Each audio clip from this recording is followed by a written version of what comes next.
Esto ocurrió en Tributando a Jesús.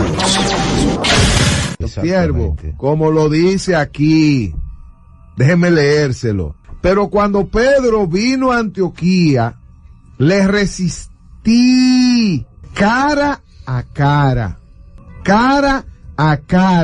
porque era de condenar. Ese es el evangelio. Ojo, que nadie lo vaya ahora a malinterpretar, porque el mismo Pablo, en ese mismo libro, en esa carta, capítulo 6, no es que está diciendo que usted vaya a maltratar a nadie, que usted vaya a ser un imprudente, sino que usted se maneje con prudencia. En este caso, él tuvo que hacerlo así porque no tuvo alternativa.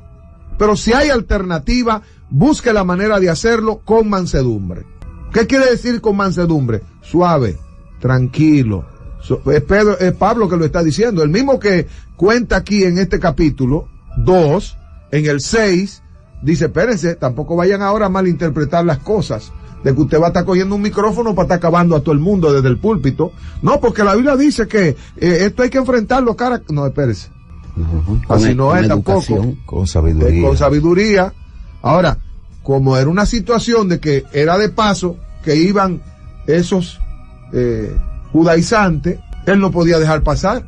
Era una circunstancia apremiante, que lo obligó.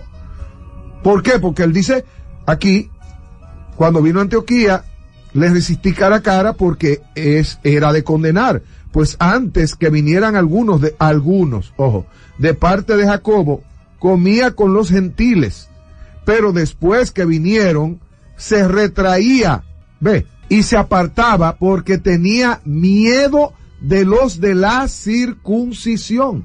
Entonces, eso él no podía dejarlo pasar. Y cuando dice que lo resistía, no es que le faltó el respeto. Yo me imagino que el tono, como él lo aconseja, porque Pablo no va a decir una cosa y va a hacer otra. Él dice en el capítulo 6, si tú sorprendes, ¿qué le pasó? ¿No fue que él sorprendió a Pedro en esta falta? Sí, pero él dice, al final le dice a los hermanos, eso hay que hacerlo, pero con espíritu de mansedumbre.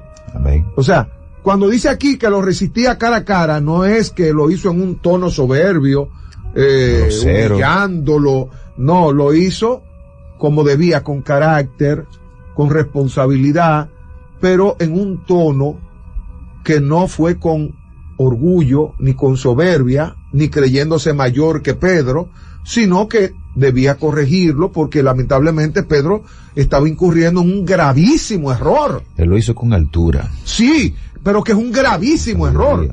Y esos errores así no se pueden dejar para mañana. Eso hay que resolverlo ahí mismo. Porque lo que está en juego aquí es la salvación. No solo de él. Sí, de todo un pueblo. Todo el que estaba ahí. De todo un pueblo que Pablo está claro y Pedro de que la sangre de Jesucristo es suficiente, nos limpia de todo pecado y que no necesitamos añadirle nada. Entonces, obvio, eso había que enfrentarlo, pero él lo hace con mansedumbre. Mire cómo sigue diciendo, pues antes que viniesen algunos de parte de Jacobo, comía con los gentiles, pero después que vinieron, se retraía y se apartaba porque tenía miedo de los de la circuncisión. Y en su simulación participaban también los otros judíos, de tal manera que aún Bernabé fue también arrastrado. O sea, es que Pedro es un líder. Claro. Al ver a Pedro, cabecilla, que está haciendo esto incorrecto, mal, hipócritamente, como lo dice ahí el pasaje, escuche bien, ya arrastra a líderes y a hermanos. Y en su simulación participaban también los otros judíos, de tal manera, ¿cuáles eran los otros judíos? O sea, los otros judíos que habían abandonado la ley judía.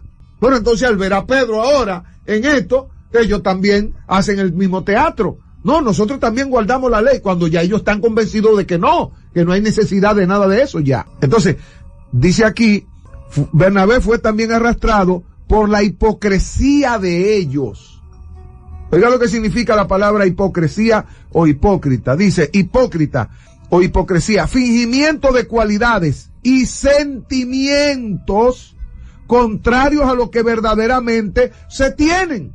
O sea, ¿con quién era que vivía Pedro? Era con los judíos. No dice que vivía con los gentiles. Sí, con los gentiles creyentes. Creyentes. Que ya estaban adoctrinados bajo el evangelio de Jesucristo, el evangelio de la gracia. De la gracia. Porque Pablo ya le había explicado esa alegoría entre Agar y Sara, de que los que viven bajo la ley son como el hijo de Agar. Los que viven bajo la gracia son como el hijo de Sara, que es el hijo de la promesa. Los que viven bajo la gracia son los que van a recibir la promesa. Y la gracia se manifiesta en Jesucristo. Su sangre derramada ya cumplió todo. O sea, ¿qué es lo que se necesita para ser salvo? Ya entregar su vida a Jesús, ya punto. Porque aquellos querían seguir con las tradiciones. Las tradiciones, cuando dicen que guardan la ley, no es los 10 mandamientos, no es la ley de los 10 mandamientos. A la ley se le llama a los 629 mandatos que escribió Moisés en un documento, que le llaman la ley de Moisés a eso. Entonces, todo es un sinnúmero de cosas que, por más que se apure, la persona no va a poder cumplirlo. Y dice que si falta a un solo elemento de eso, no le sirvió entonces para nada. Entonces, ¿por qué? Porque esa ley se escribió para mostrar, para enseñar lo difícil que iba a ser para un hombre salvarse. Después que los hombres se dieron cuenta que no podían salvarse, entonces dice Pablo, el Señor trajo la gracia. Como quien dice, toma, gratis, no tiene que, solo si acepta a Jesús y entrega tu vida, ya, es gratis. Y no tengo que hacer nada más, no, nada más, ya, solamente eso. Bueno, vive como una persona justa, vive como una persona justa. Entonces, ya eso era a eso que se refiere cuando vive como los gentiles, a los que viven bajo la gracia. Tributando a Jesús. Tributando a Jesús. El reverente homenaje cuya misión es una sola. Regresarle a Él todo el poder y toda la gloria. Toda la gloria. Por esta radio. Una producción de El Jeep Juventud Evangélica en Pie.